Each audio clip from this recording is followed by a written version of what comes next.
Hello everybody, I hope you're all okay. Okay, this week's story, the winning vote went to What the Ladybird Heard Next.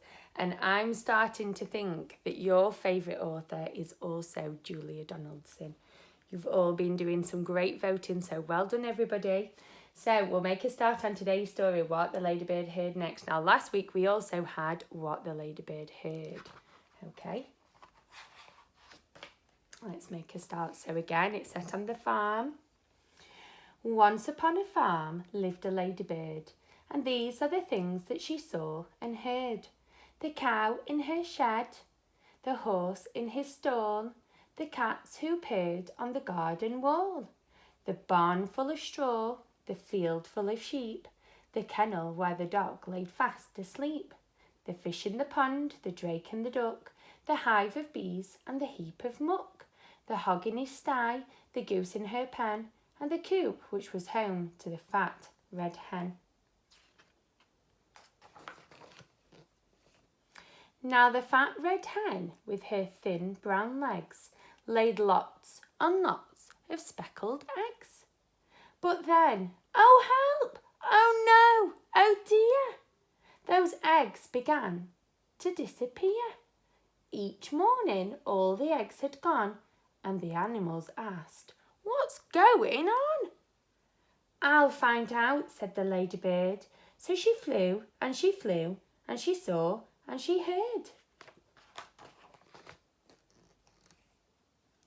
She saw two men in a big black van with a torch and a sack and a cunning plan.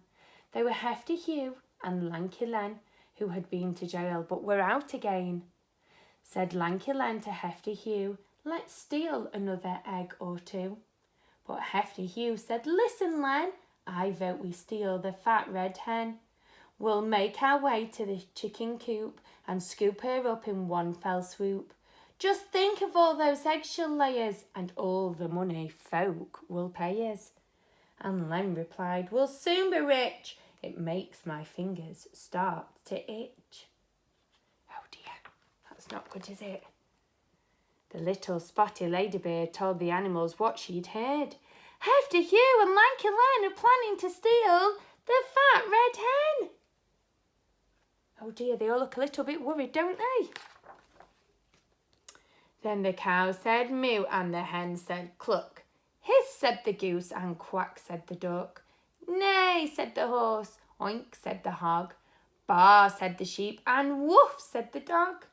And the two cats meowed. "Those bad, bad men, we can't let them steal the fat red hen." But the ladybird said, "Listen, quick, I've thought of a really clever trick." At dead of night, the two bad men opened the coop and snatched the hen. But the fat red hen began to cluck. "Why don't you steal the downy duck?" So they've taken the fat red hen, and he's saying, "No, don't take me, take the downy duck. Her eggs are far bigger than mine, and people say they taste divine." "Good thinking that," said Lanky Len. They tiptoed to the pond, but then, so they've got to the downy duck now. The downy duck began to quack. "Oh, please don't put me in your sack. Why don't you steal the goose instead? She's bigger still and better fed. Her eggs are huge and tasty too." "Good thinking that," said Hefty Hugh. So now the downy duck is safe. They're going along to the goose.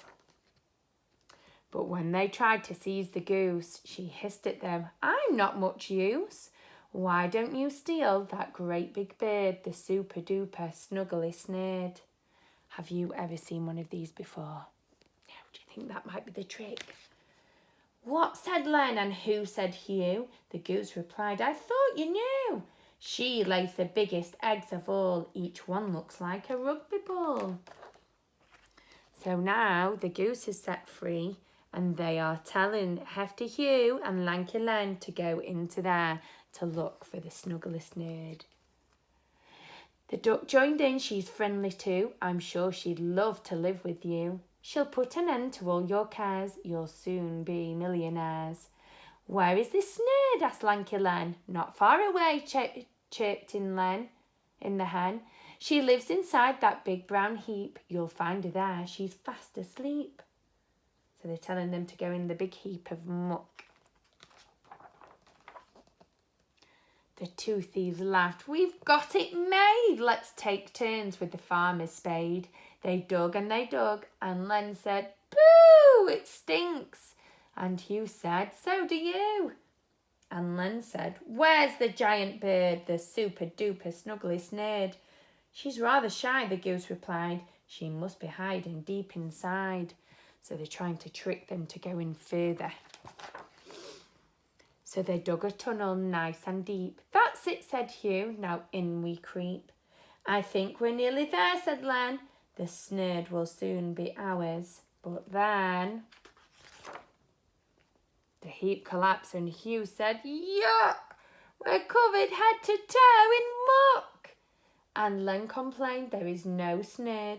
They made up that giant bird. Oh, I don't think they're too happy now, do you? Look at their faces. They know they've been tricked by all the animals on the farm. Then the other animals gathered round and all let out a deafening sound. Neigh! Moo! Oink! Bah! Woof! Meow! What a racket! What a row! The farmer woke and said, goodness me! And he had a word with his prize queen bee. And here she came. All the way round, round up here, down. And to Lanky Len and Hefty Hugh. And the bees chased after the two bad men who never came back to the farm again. Then the cow said moo and the hen said cluck. Hiss, said the goose, and quack, said the duck. Neigh, said the horse. Oink, said the hog. Baa, said the sheep, and woof, said the dog. And the farmer cheered and both gasped. But the ladybird never said a word, and neither did the snuggly snared.